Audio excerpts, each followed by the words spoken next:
Olá, boa noite. Boa noite, Gabi. Boa noite, Mauro. Ótima noite para você ligadinho aqui no Rede TV News. A polícia do Rio de Janeiro procura um lutador de MMA suspeito de agredir a ex-mulher. Ela contou que estava com o bebê do casal no colo quando levou um soco. Um dia depois da agressão, Maria da Guia ainda está traumatizada. Foi muito horrível, foi muito horrível. Como é que você lembra disso? Muito ruim. Triste demais. Muito triste. Este vídeo foi feito logo após a agressão. O Wallace de Carvalho Lopes aparece assumindo que deu os socos. Olha o que ele fez comigo, olha isso aqui, ó. Você me deu um soco na cara. Eu dei um soco na cara dele, eu dei um soco. Ele é lutador e eu dei um soco na cara dele. E mostra o rosto sem nada. Olha você aí, me deu um soco aqui. Aí, eu não tenho nada. O Wallace é lutador de MMA, conhecido como angolano entre os praticantes do esporte. Ele treina em 2 academias do Rio de Janeiro e já teve lutas exibidas em canais fechados de TV. A agressão contra a ex-mulher aconteceu quando ela estava com o filho de 8 meses no colo. A criança não teve ferimentos. O histórico de violências sempre fez parte do relacionamento do casal. A vítima conta que durante 3 anos ouviu ameaças. As agressões verbais e psicológicas eram frequentes. Ele sempre me agrediu, velho, mamãe. Inclusive eu grávida, ele disse assim, eu só não dou na sua cara porque você tá grávida. Maria da Guia registrou o caso na delegacia. Ela fez exame de corpo de delito e conseguiu uma medida protetiva contra o lutador. O Wallace Lopes está sendo procurado pela polícia. Dá um medo, eu tranquei as portas, cadeado, e todo mundo foi lá para casa, ficou um monte de gente lá com medo. Um levantamento do Fórum Brasileiro de Segurança Pública mostra que o número de feminicídios no Brasil vem crescendo nos últimos anos. Entre os estados, Minas Gerais é que registra mais crimes desse tipo. A Fernanda, por pouco, não foi morta pelo companheiro. Foram quase 70 pontos na mão e no rosto.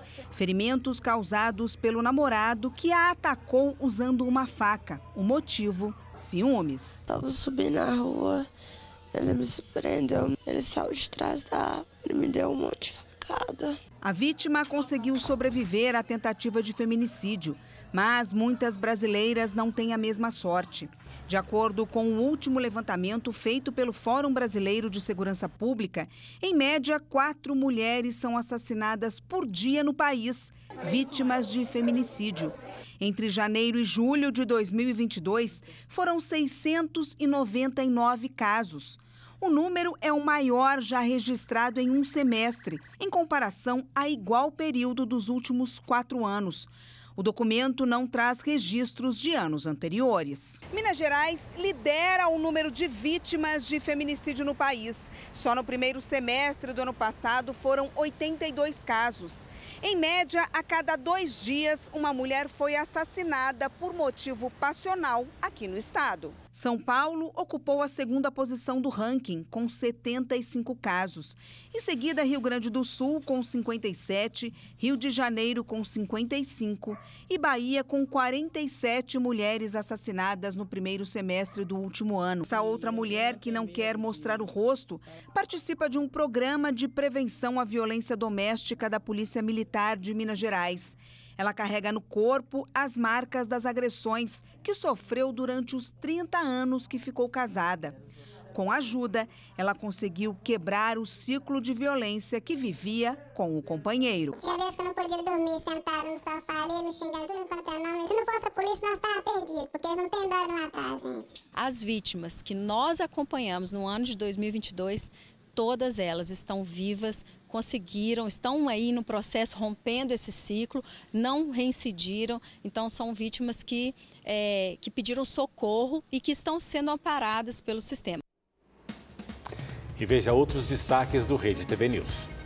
Simone Tebet assume o Ministério do Planejamento e garante, vai cumprir a promessa de campanha de Lula de colocar os pobres no orçamento. Tem que abarcar todas essas necessidades, sem causar desarranjo nas contas públicas, de olho nas dívidas públicas e nos indicadores econômicos.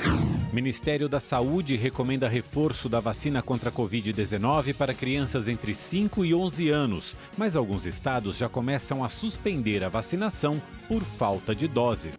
Um homem e uma mulher foram presos em Angra dos Reis, no litoral sul fluminense, suspeitos de abusar dos filhos. O casal vendia as imagens das crianças na internet.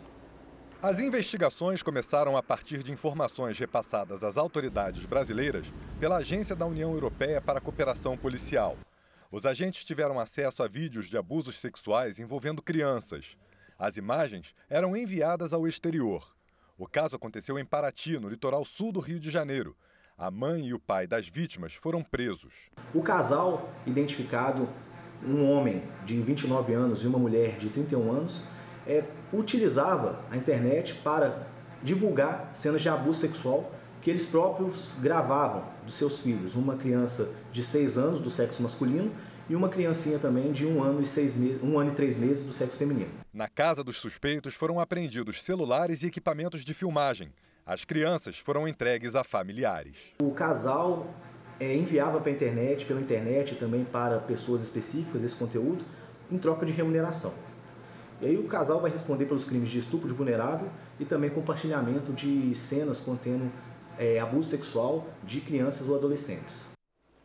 2 homens foram baleados durante uma tentativa de assalto a uma padaria de Carapicuíba, na região metropolitana de São Paulo.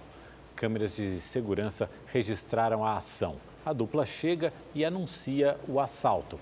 Um deles aguarda na porta do comércio, enquanto o outro entra no imóvel. Nesse momento, o proprietário, que é policial, aparece e atira. Um dos bandidos morreu. Você percebeu que as imagens não correspondem exatamente àquilo que a gente está narrando. A gente pede desculpas por essa falha.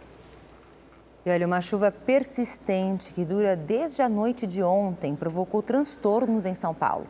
Córregos transbordaram e muita gente ficou ilhada dentro e fora de casa. Franco da Rocha, na região metropolitana, foi uma das cidades mais atingidas. O temporal bloqueou as vias de acesso ao município. O centro ficou completamente alagado. A água invadiu a prefeitura, o comércio e a estação de trem. Motoristas fizeram fila para buscar abrigo no posto de combustíveis. Outros se arriscaram e trafegaram por ruas e avenidas repletas de lama e sujeira. Os carros são como lanchas, as motos como jet skis e os pedestres como banhistas. A Defesa Civil foi acionada para resgatar moradores ilhados em casa. Ninguém se feriu. Em Caieiras, cidade vizinha, o mesmo cenário. Bairros inteiros ficaram isolados. Os moradores tiveram dificuldade para entrar ou sair de casa. Uma aeronave caiu no mar na região metropolitana de Fortaleza. O piloto morreu. O repórter Marcelo Espíndola tem ao vivo as informações. Espíndola.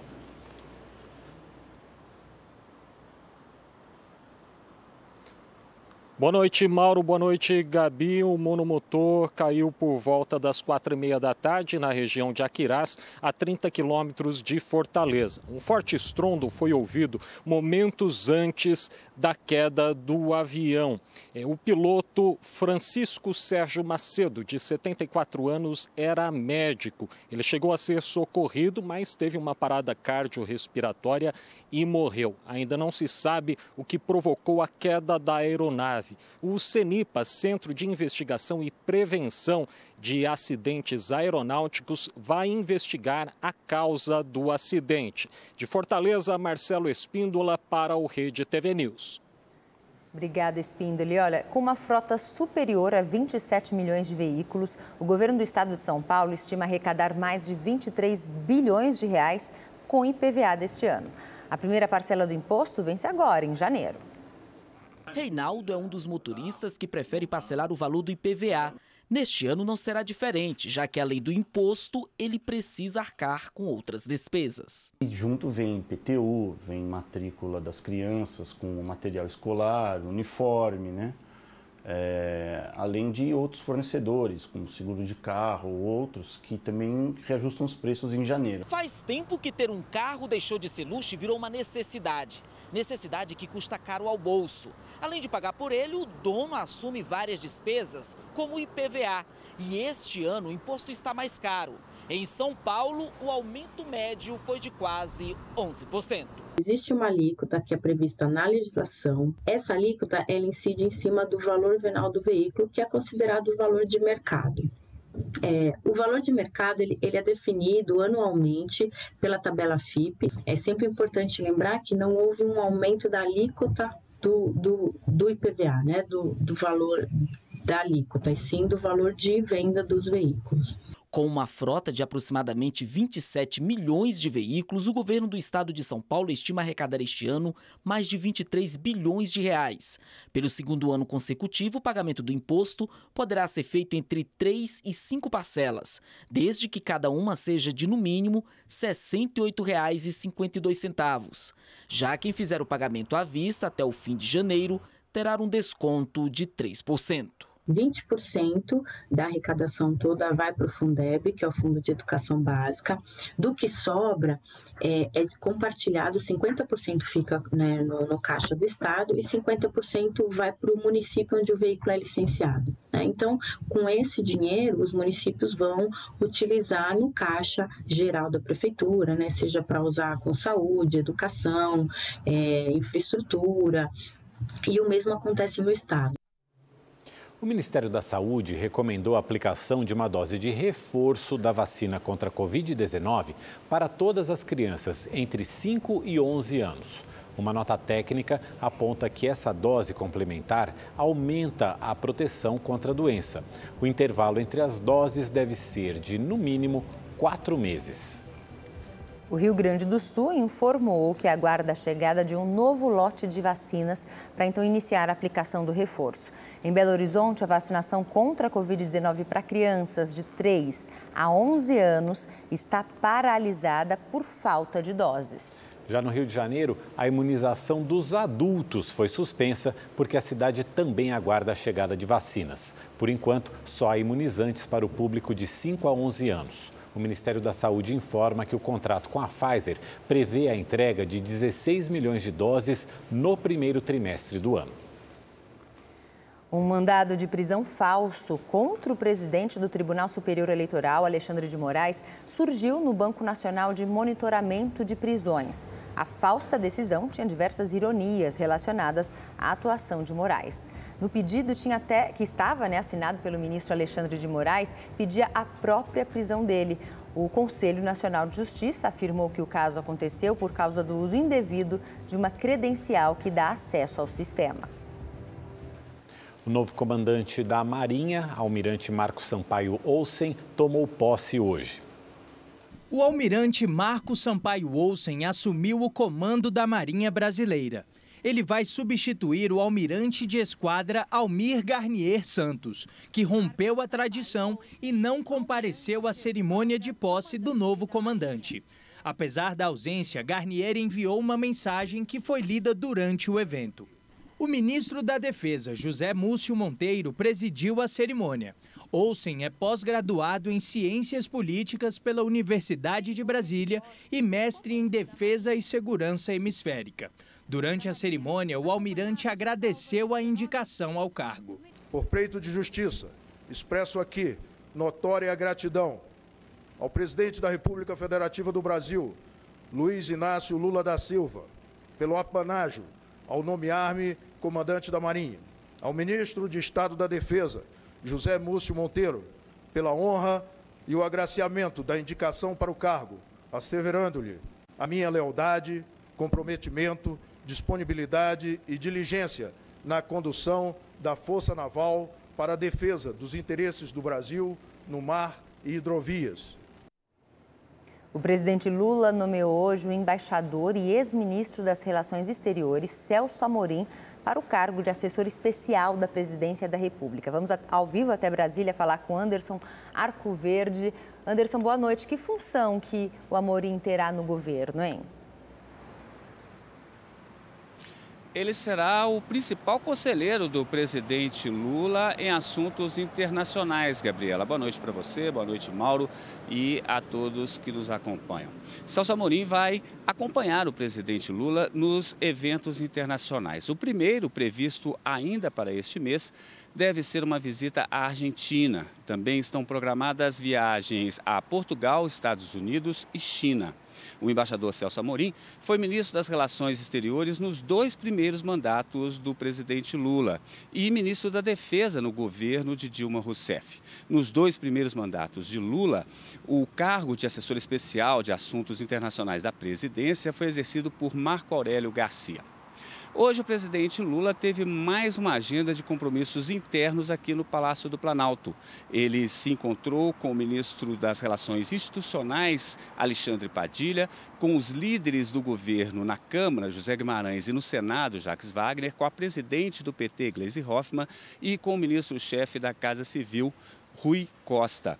A expectativa aqui em Brasília é para a primeira reunião ministerial, que será realizada amanhã pela manhã. Segundo Rui Costa, o presidente Lula vai pedir no encontro que os ministros tenham mais moderação ao fazer declarações públicas. Isso por causa da repercussão negativa da fala do ministro Carlos Lupe, que disse que quer fazer mudanças na reforma da Previdência. O presidente Lula também não teria gostado de declarações de outros ministros que criticaram a composição do Congresso Nacional a partir de fevereiro. Hoje, quem fez declarações de divergências no governo foi a nova ministra do Planejamento, Simone Tebet. Ela assumiu o cargo durante uma cerimônia aqui no Palácio do Planalto. Vamos acompanhar na reportagem. Simone Tebet terá a missão de formular as políticas públicas de longo prazo e distribuir os recursos previstos no orçamento da União entre os programas do governo federal. Ela assumiu o cargo com a promessa de manter a responsabilidade fiscal, mas disse que vai trabalhar para cumprir uma promessa de campanha do presidente Lula: colocar o brasileiro pobre no orçamento da União. Os pobres estarão prioritariamente no orçamento público, mas não apenas eles. A primeira infância, os jovens e idosos estarão no orçamento. As mulheres, os negros, os povos originários estarão no orçamento. As pessoas com deficiência, a comunidade LGBTQIA+, estarão no orçamento. Os trabalhadores brasileiros estarão no orçamento. Passou da hora de dar visibilidade aos invisíveis. O nosso plano de governo tem que abarcar todas essas necessidades, sem causar desarranjo nas contas públicas, de olho na dívida pública e nos indicadores econômicos. Sul-mato-grossense de Três Lagoas, Simone Tebet é filha do ex-senador Rames Tebet. Foi prefeita, vice-governadora e senadora. Se candidatou a presidente pelo MDB e ficou em 3º lugar no primeiro turno. No segundo, contribuiu de forma decisiva para a eleição do presidente Lula. Hoje, durante a posse, a nova ministra fez questão de dizer que tem divergências com a equipe econômica.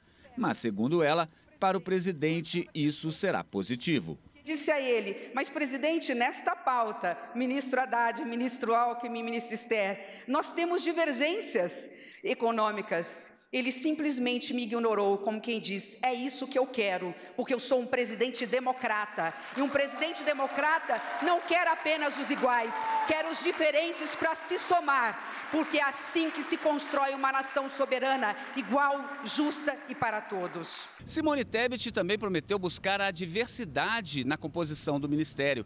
A ministra chegou a comentar em entrevistas que enfrenta uma certa dificuldade em encontrar nomes de mulheres negras para formar a equipe. A declaração repercutiu. Hoje, após a posse de Tebet, a ministra da Igualdade Racial, Aniele Franco, comentou a declaração.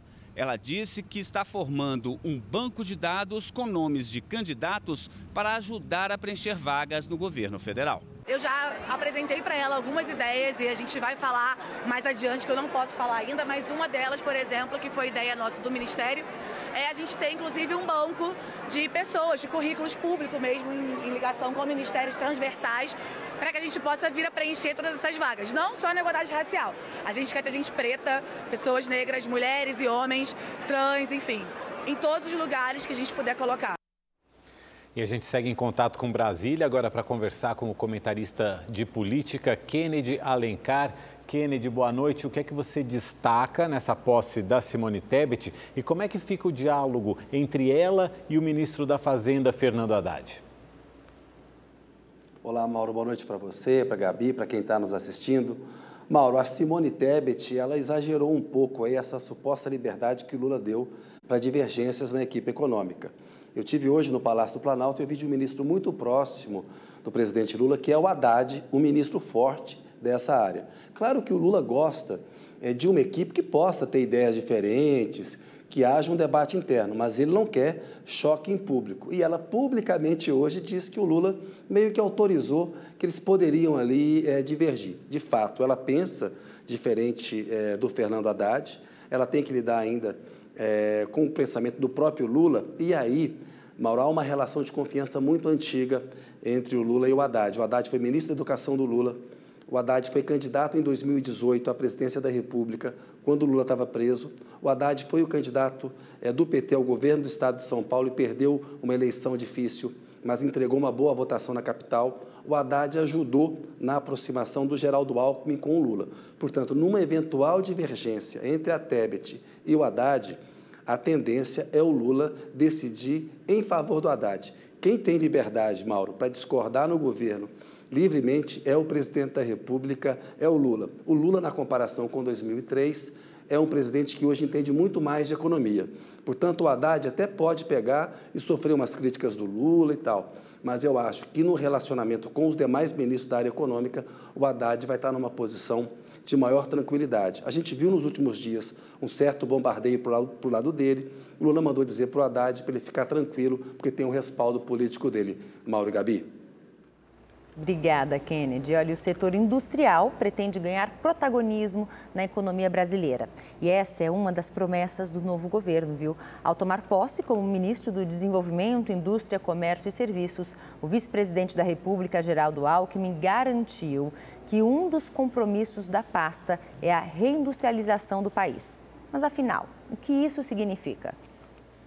A indústria brasileira começou a perder espaço a partir dos anos 80. Segundo a CNI, a Confederação Nacional da Indústria, a participação do setor no PIB, que era de 48% em 1985, caiu para 23,6% em 2022.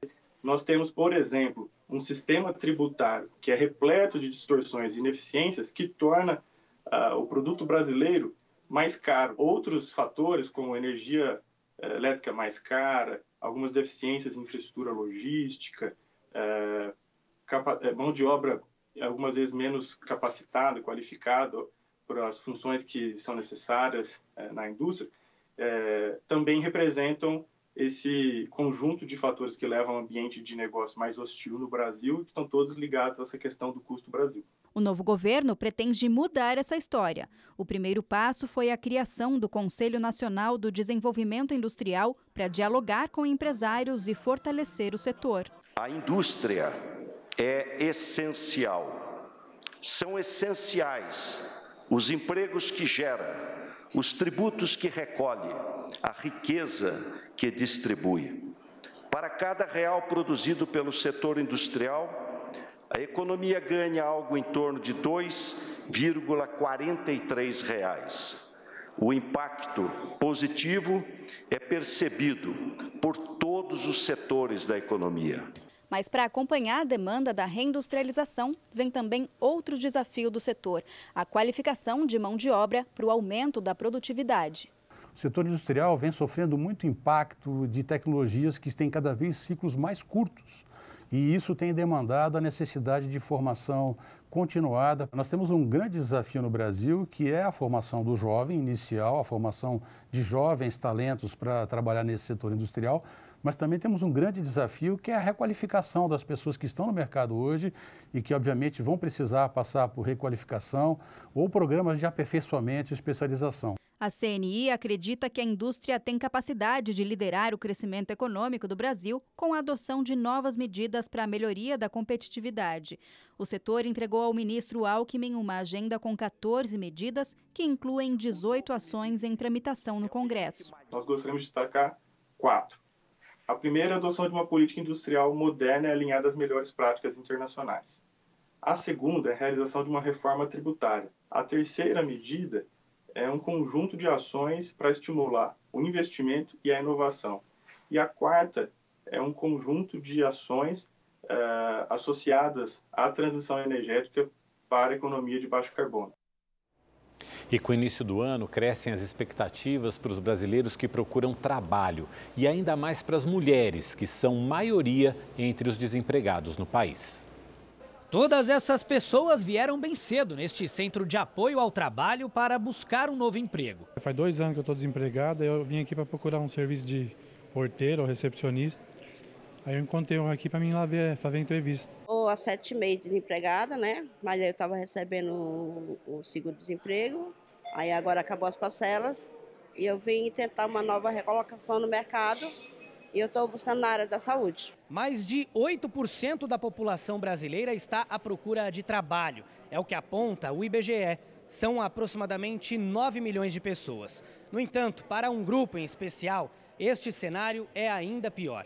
Enquanto entre os homens a taxa de desemprego era de quase 7% no terceiro trimestre de 2022, entre as mulheres o índice chegou a 11%. A Maíra está em busca do primeiro emprego há 4 meses. Ela veio do Maranhão e acabou de completar o ensino médio. É difícil, principalmente porque o que não precisa de nenhuma experiência é de madrugada, né? De noite, de madrugada, e não dá para mim. O CAT oferece atualmente 692 vagas para 5 funções: auxiliar de limpeza, atendente de lanchonete, controlador de acesso, motorista de ônibus e caminhão e operador de telemarketing. A maioria pede ensino fundamental completo e há oportunidades para quem tem ou não experiência na função. Os salários variam de acordo com a vaga e pagam de R$ 1.046 a R$ 2.575. As pessoas que quiserem buscar uma vaga de emprego, elas podem entrar no site do CAT, que é o cat.prefeitura.sp.gov.br, e lá elas vão encontrar todas as vagas de emprego e elas podem ir até uma das 26 unidades do CAT que estão espalhadas pela cidade de São Paulo, das 8 da manhã às 17 horas, já com RG, CPF e a carteira de trabalho, que pode ser a digital também no celular. Se ainda está desempregado e não sabe por onde começar, esta diretora de recursos humanos afirma que o caminho começa pela autoavaliação. Entender de si mesmo, entender quais são as suas forças, faz toda a diferença para esse início, tá? Após esse entendimento, esse profissional ele precisa entender como que o mercado está agindo. Então, fazer uma boa pesquisa de mercado a respeito das áreas que estão procurando profissionais, e, a partir delas, estudar o perfil da empresa, estudar quais são os requisitos e fazer esse match. Quem seguiu a dica já vai começar 2023 empregado. A minha área de formação é mecânica. Além da mecânica, tenho outros trabalhos que eu tenho em mente. Mas, graças a Deus, fui bem recebido mesmo, bem recebido, e consegui a minha vaga hoje. E o Rede TV News fica por aqui. Obrigado pela companhia, uma ótima noite para você.